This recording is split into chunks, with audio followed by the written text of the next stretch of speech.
इस वीडियो में हम ओ मेल के एक बहुत ही यूनिक फीचर फोल्डर के बारे में बात करने वाले हैं। जी हाँ फ्रेंड्स, इस वीडियो में हम ये समझने वाले हैं कि ओ मेल में एक स्पेशल न्यू फोल्डर कैसे क्रिएट कर सकते हैं। तो फोल्डर कैसे क्रिएट करना है इसके बारे में समझने से पहले हम ये समझ लेते हैं कि इस फोल्डर का यूज़ क्या होता है। फ्रेंड्स, अगर आपको कोई इंपॉर्टेंट मेल रिसीव होता है, कोई इंपॉर्टेंट डॉक्यूमेंट हो गया, डेटा हो गया, इमेज हो गया, कुछ भी हो गया, अगर आपको कोई इंपॉर्टेंट डेटा रिसीव होता है आपके ओ मेल पर, तो आप उसको अगर सेव रखना चाहते हैं, हमेशा के लिए सेव करके रखना चाहते हैं, तो आप एक स्पेशल न्यू फोल्डर क्रिएट कर सकते हैं और उस फोल्डर में कोई भी डॉक्यूमेंट या डेटा सेव करके रख सकते हैं। तो फोल्डर क्रिएट करना बहुत ही आसान है। इसके लिए अपना इकोसिस्टम लॉगिन कीजिए। इकोसिस्टम को लॉगिन करने के बाद ओमेल आइकन पर क्लिक करके ओमेल डैशबोर्ड को ओपन कीजिए। ओमेल का डैशबोर्ड ओपन होते ही सबसे ऊपर डैशबोर्ड पर देखिएगा फ्रेंड्स, आपको ओमेल का लोगो दिखाई देगा। उसी के जस्ट बगल में एक स्पेशल कैरेक्टर आपको दिखाई देगा। सिंपली आपको उस पर क्लिक करना है। क्लिक करने के बाद अगेन आपको नीचे, सबसे नीचे लेफ्ट साइड में आप अगेन देखिएगा, वहां पर आपको फोल्डर का ऑप्शन दिखाई देगा। जिस प्रकार से अभी आपको स्क्रीन पर दिख रहा है, इसी प्रकार से ऑप्शन आपको दिखाई देगा। फोल्डर क्रिएट करने के लिए सिंपली आपको प्लस पर क्लिक करना। प्लस पर क्लिक करते ही आपके सामने एक पेज ओपन हो जाएगा। वहां पर आपका फोल्डर नेम पूछेगा। फोल्डर नेम जो आप रखना चाहते हैं, एक स्पेशल नेम आप रखना चाहते हैं फोल्डर का, जो भी आप रखना चाहें वो फोल्डर का नेम आप वहां पर दे सकते हैं। फोल्डर नेम देते समय आप ध्यान रखिएगा, बिगिनिंग में एंड एंड में कोई भी स्पेस नहीं होना चाहिए। बीच में आप स्पेस दे सकते हैं एक, लेकिन बिगिनिंग एंड एंड में कोई भी स्पेस नहीं होना चाहिए। इसके बाद उसके जस्ट नीचे फोल्डर कलर चूज करने का ऑप्शन होता है, उस पर क्लिक करके आप कलर को चूज कर सकते हैं। उसके जस्ट बाद पासकोड देने का ऑप्शन होता है। ये कंपलसरी नहीं है, ये ऑप्शनल है। अगर आप पासकोड देना चाहते हैं तो पासकोड पे क्लिक करके पासवर्ड इंटर करके आप सेव पर क्लिक कर दीजिए। अगर नहीं देना चाहते हैं तो छोड़ दीजिए।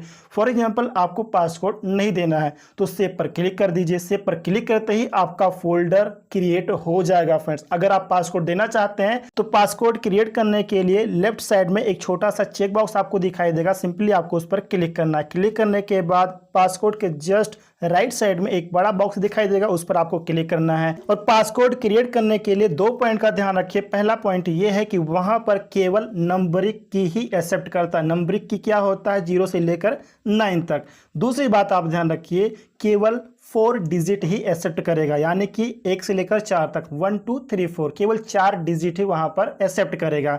तो वहां पर पासकोड देने के लिए सिंपली उस बॉक्स में क्लिक कीजिए। जो भी आपको पासकोड देना है 0 से लेकर 9 तक 4 डिजिट आप वहां पर इंटर कर सकते हैं। इंटर करने के बाद सेव पर क्लिक कर दीजिए। आपका पासकोड भी क्रिएट हो जाएगा और आपका फोल्डर भी क्रिएट हो जाएगा। दोनों एक साथ में क्रिएट हो जाएगा फ्रेंड्स। फोल्डर क्रिएट होने के बाद उसको देखने के लिए आपको अगेन वहीं पर जाना है जहां पर आपने प्लस पर क्लिक किया था फोल्डर क्रिएट करने के लिए। जैसे आप वहां पर पहुंचेंगे तो वहां पर आपको एक स्पेशल कैरेक्टर और भी दिखाई देगा। प्लस के जस्ट बगल में आपको उस स्पेशल कैरेक्टर पे क्लिक करना है। क्लिक करने के बाद जो आपने फोल्डर क्रिएट किया है वो फोल्डर आपको नीचे दिखाई देगा। और अगर आपने उस फोल्डर के लिए पासकोड क्रिएट नहीं किया है तो वहां पर आपको 2 ऑप्शन दिखाई देंगे, पहला एडिट करने का, दूसरा डिलीट करने का। और अगर आपने पासकोड क्रिएट किया है तो वहां पर आपको लॉक जैसा आइकन दिखाई देगा, क्योंकि आपने उस फोल्डर के लिए पासकोड क्रिएट किया हुआ है। तो अगर आप उस फोल्डर को ओपन करना चाहते हैं तो फोल्डर को ओपन करने के लिए सबसे पहले आपको उस फोल्डर को अनलॉक करना होगा। अनलॉक करने के लिए लॉक वाले आइकन पर क्लिक कीजिए। देन आपके सामने पासकोड इंटर करने का ऑप्शन आ जाएगा। जो आपने पासकोड क्रिएट किया था वो पासकोड आपको इंटर कर देना है 4 डिजिट का। उसके बाद ओपन पर क्लिक कीजिए। ओपन पर क्लिक करते ही या फिर जो भी ऑप्शन होगा उस पर क्लिक कीजिए। क्लिक करते ही आपका फोल्डर अनलॉक हो जाएगा। अनलॉक होते ही वहां पर 2 ऑप्शन और नजर आएंगे। पहला ऑप्शन तो रहेगा लॉक करने का, दूसरा ऑप्शन रहेगा एडिट करने का, तीसरा ऑप्शन रहेगा डिलीट करने का। अगर आप उस फोल्डर को अगेन लॉक करना चाहते हैं तो सिंपली लॉक वाले आइकन पर क्लिक कीजिए। ऑटोमेटिकली आपका फोल्डर लॉक हो जाएगा। उसी के जस्ट बगल में एडिट का ऑप्शन है, एडिट पर क्लिक कीजिए। एडिट पर क्लिक करने के बाद आपके सामने एक पेज आ जाएगा। अगर आप फोल्डर नेम एडिट करना चाहते हैं या फिर उसका कलर एडिट करना चाहते हैं तो उन दोनों को आप एडिट करके सेव कर सकते हैं, एडिट हो जाएगा। एडिट करने के बाद अगर आप उस फोल्डर को डिलीट करना चाहते हैं तो डिलीट वाले आइकन पर क्लिक कीजिए। देन यस पर क्लिक कीजिए। यस पर क्लिक करते ही आपका फोल्डर डिलीट हो जाएगा। और अगर आप फोल्डर को ओपन करना चाहते हैं तो ओपन करने के लिए जहां पर आपको ये तीनों ऑप्शन नजर आते हैं, लॉक करने का, एडिट करने का, डिलीट करने का, तो वहीं पर आपका फोल्डर का नेम लिखा रहता है। तो जो फोल्डर का नेम लिखा हुआ है उसी नेम पर आप क्लिक कर दीजिए। क्लिक करते ही आपके सामने डैशबोर्ड पर वो फोल्डर ओपन हो जाएगा। और अगर आप पहली बार उस फोल्डर को ओपन करेंगे तो ओपन होते ही वो फोल्डर आपको खाली दिखाई देगा, क्योंकि आपने नया फोल्डर क्रिएट किया है। तो अब हम ये समझ लेते हैं कि उस फोल्डर में अगर मुझे कोई इंपॉर्टेंट डेटा रिसीव हुआ है, इंपॉर्टेंट मेल रिसीव हुआ है या डॉक्यूमेंट है, कुछ भी है, अगर उसको मैं इस फोल्डर में सेव करके रखना चाहता हूं तो वो मैं कैसे सेव कर सकता हूं, कैसे मैं यहां पर मूव कर सकता हूं। उसके लिए आप अपने ईमेल के इनबॉक्स को ओपन कीजिए, क्योंकि आप सभी जानते हैं कि जो भी आपको मेल रिसीव होगा वो आपके इनबॉक्स में ही रिसीव होगा। तो इनबॉक्स को ओपन करने के लिए अगेन लेफ्ट साइड में सबसे ऊपर जो ईमेल का लोगो दिखाई देगा उसके जस्ट बगल में जो आपको